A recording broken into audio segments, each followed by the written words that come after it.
aware still that this is the most important, the most fatal and vital time in the history of human beings.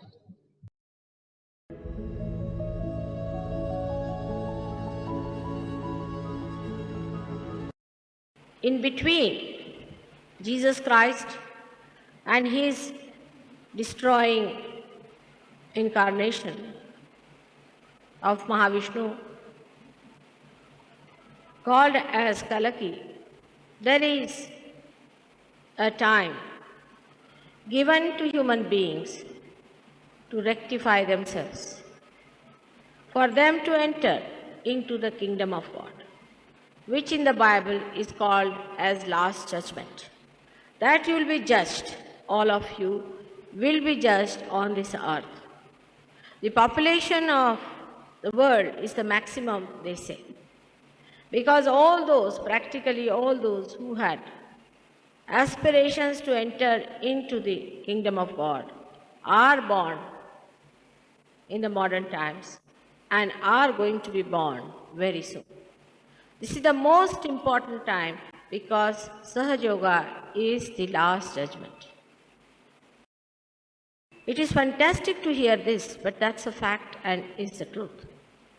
Though you can understand that mother's love makes it very easy for you to get to your realization, and that the whole story of last judgment, which looks such a horrifying experience, has been made very beautiful and very tender and delicate and doesn't disturb you. But this is the last judgment, I tell you, and you all are going to be judged through Sahaja Yoga whether you can enter into the kingdom of God or not.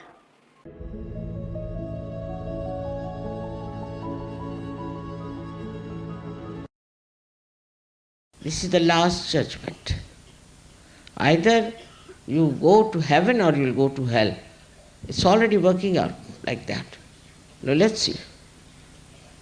Where are you?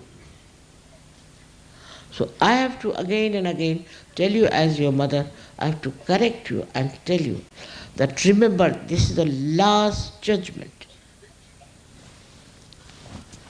And please do not take any more to the activity which are anti-Christ.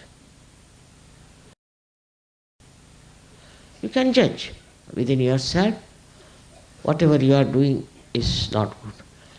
And for that, best thing is to dedicate yourself to Sahaja, but not to make money out of Sahaja, not to make politics out of Sahaja, but make Sahaja Yoga like a big, huge, big tree.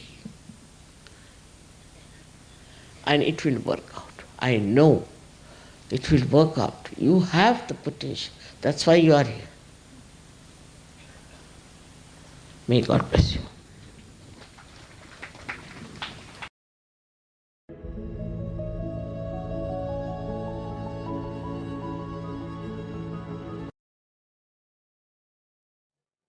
We are not aware still that this is the most important, the most fatal and vital time in the history of human beings. The last judgment has started. We are facing the last judgment today. We are not aware of it. And all the satanic forces have come out like the wolves in sheep's clothes. And they are trying to attract you.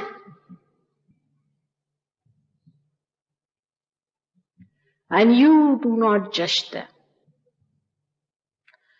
You only sit down and judge the reality. It has started. It's a fact. It has started. Now let us see from God's point of view how He is going to judge you. It is easy to say that we don't believe in God. Very easy to say we don't believe in this government. But if you do anything wrong, then you know there is a government acting. In the same way, it is very easy to say that we do not believe in God. He is so compassionate. He is so loving. He is so kind that He has given us our freedom to know ourselves. And we rely on it. We take Him for granted. He has made us human beings from Aviva to this stage. He spread out such beautiful world around us. He's done all that. But there is a judgment which we have to face now. And the judgment that is going to come from God is not going to be the way we understand, that He sits like a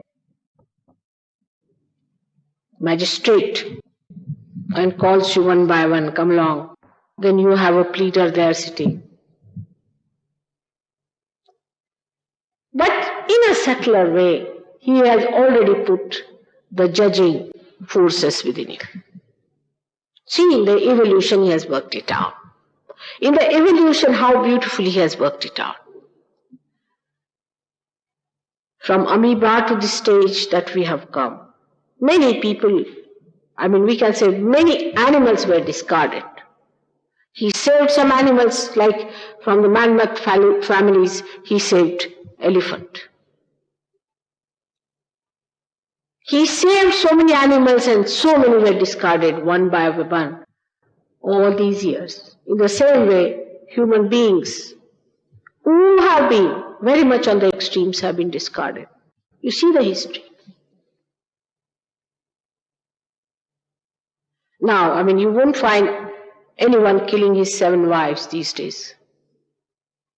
Impossible. You cannot do it.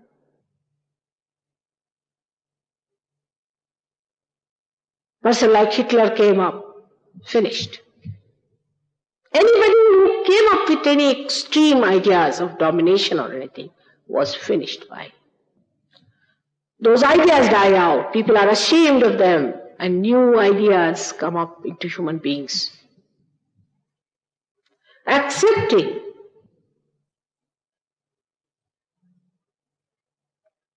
balance, tranquility, peace. We are talking about it. People talk about peace. But are we really wanting peace within ourselves? And if we are really wanting it, what are we doing about it?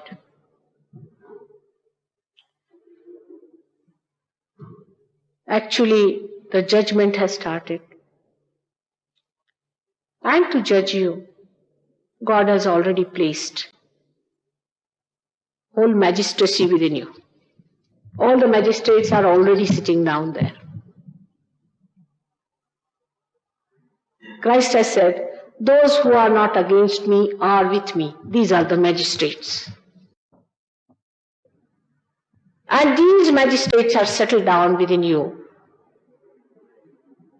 on different centers in your spinal cord and in your brain.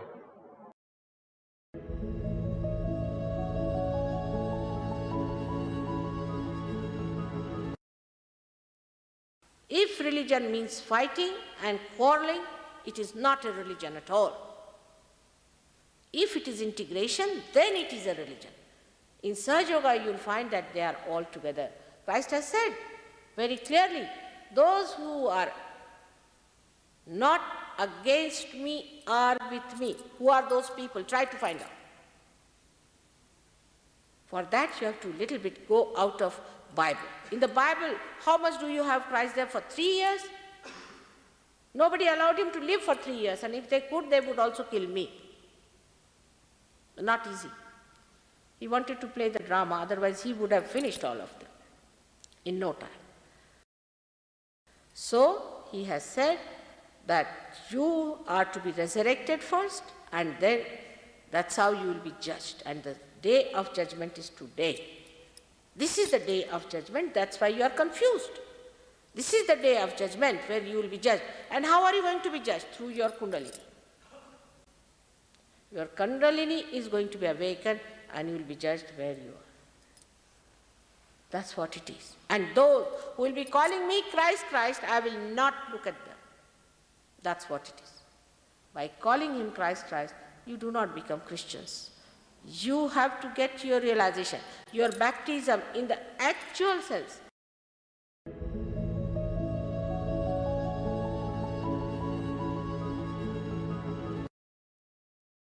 So through awakening, you start seeing yourself, which side you lie.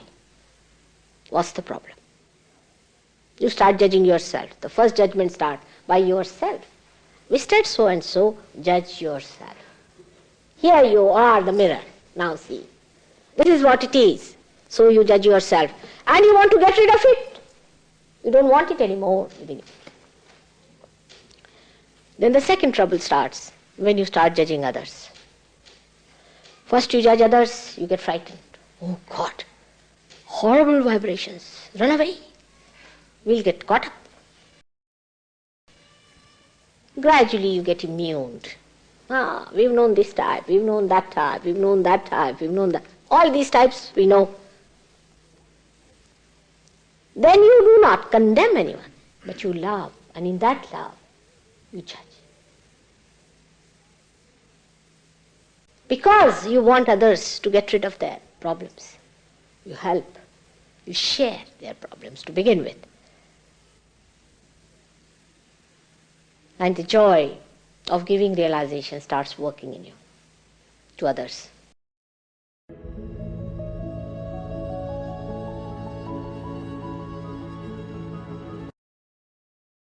Advice on how to be non-judgmental, To be not to judge others.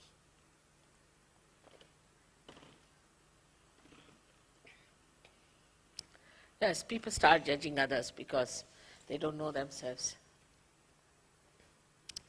Once you know yourself, start judging yourself first of all. This is the last judgment where you judge yourself. It's written in the Quran that your hands will speak and they will give witness against you.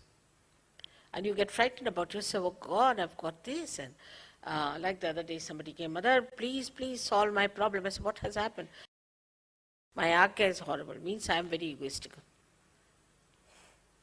So the attention goes to yourself and you start correcting yourself and you look at the good points of others.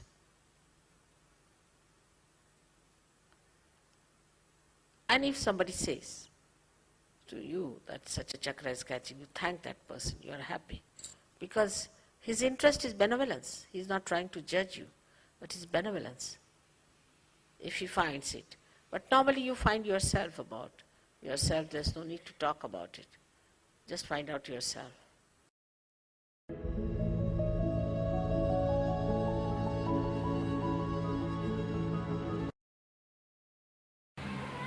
Now since sometimes we start judging others and not judging ourselves, in marriage you don't have to judge. A woman is a woman and a man is a man. A woman cannot become a man and a man should not become a woman. So you don't judge other person or don't judge yourself. Just love. Just love is the way you can manage. Because this judgment is through rationality, which can be very absurd.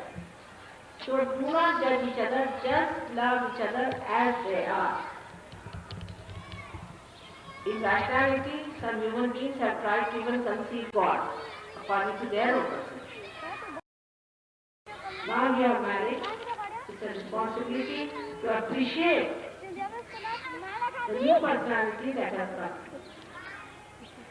You have to know that we have a tremendous task.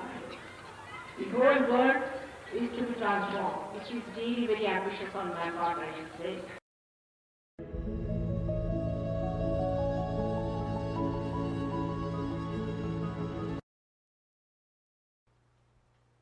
So for Saj Yogis it is important, first of all, to wash themselves.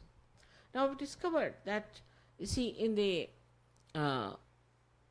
in the groups, and when we form a collective, and when we start living together, see, some of the old style things still linger on.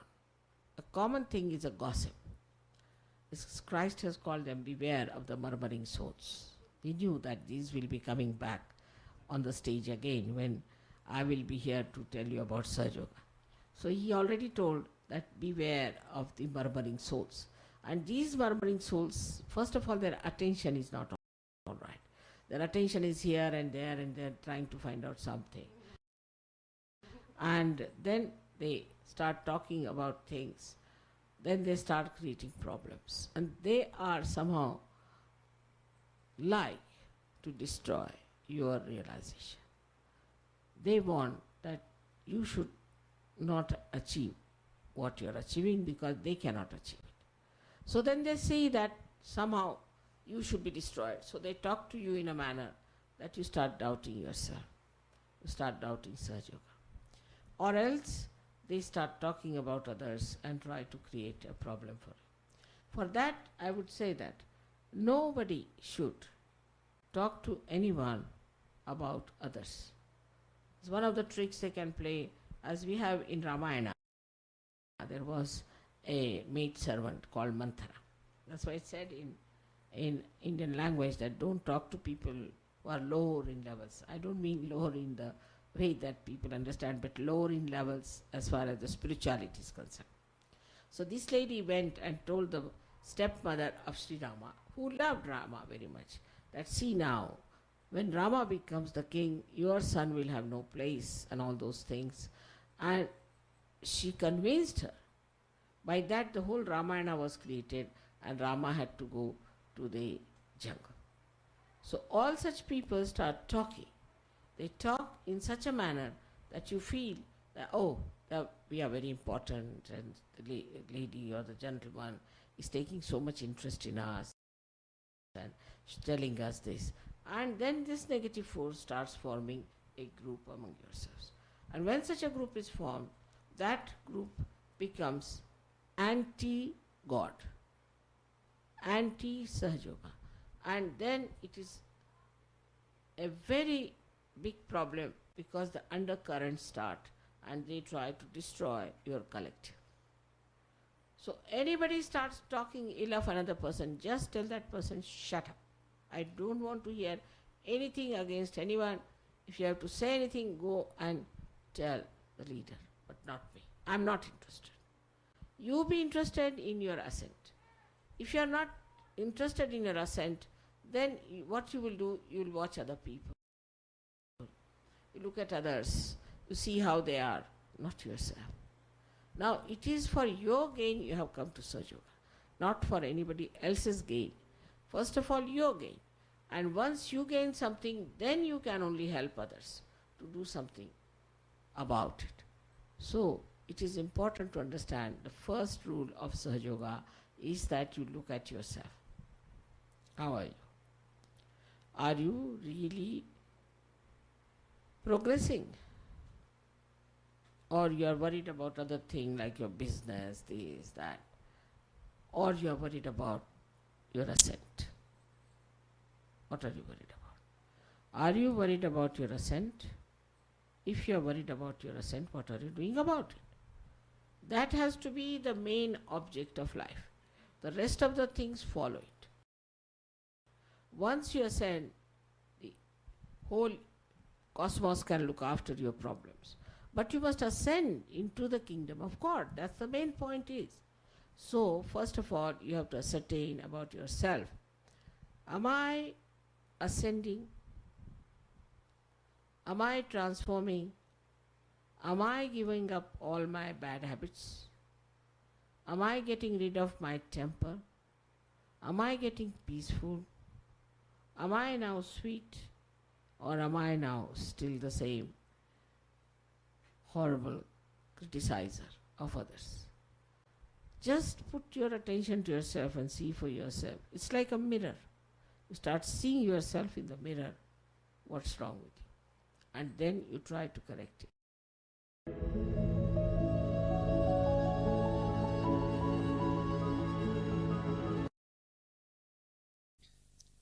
But we have to look at ourselves about purity part of it. On a very lower level of people, you see, I have seen that the impurity comes from what Christ has called as murmuring souls. These are the people who start talking at the back of others and just enjoy this kind of talk. This is a very low type of a personality. I think in Sahaja Yoga, this should go away completely because it creates problems and the main basic strength of Sahaja Yoga, which is collectivity, is harmed by them. Especially in this respect, I would request the women, especially the wives of the leaders, have a great responsibility. If they start talking like that, taking interest in such talks, then they come down to the level of others and their motherhood is challenged. Any mother who allows the children to talk like that is really spoiling the entire life of her children. Anybody who talks ill of anybody in Sahaja Yoga is really extremely dangerous for both of them, but especially for the person who does it. So one should always avoid even thinking ill of others, let alone the talking of it. If anybody talks like that, you should put your hands to your ears and say, don't tell me, I don't want to hear anything against anyone. Because when we start talking against someone, we get all the bad things that person has. Apart from that, our mind is spoiled, is impurity in your mind. Then you talk to others, it increases and it becomes worse. So it's the responsibility of the women to be very much careful, because this kind of thing is more with the women because they are little excluded. They have exclusive friends and they have exclusive life. They are different type than men are. Men, if they have to get angry with someone or if they want to say something, they'll just go and have a fight and finish with it. But women will keep it in their mind and will say something. And it's such a bad thing to start. It's just like a worm, it moves and is very infectious. So all of you must remember that this is the first thing you must avoid, is to listen against anyone, talk against anyone, have small talks. I have said the same thing in Perth because last time when I came, I found horrible things were done against people. Now again I tell you this, because we are at a point where we have to understand that morality is not only about what is the sex is, but is much more than that, much wider than that.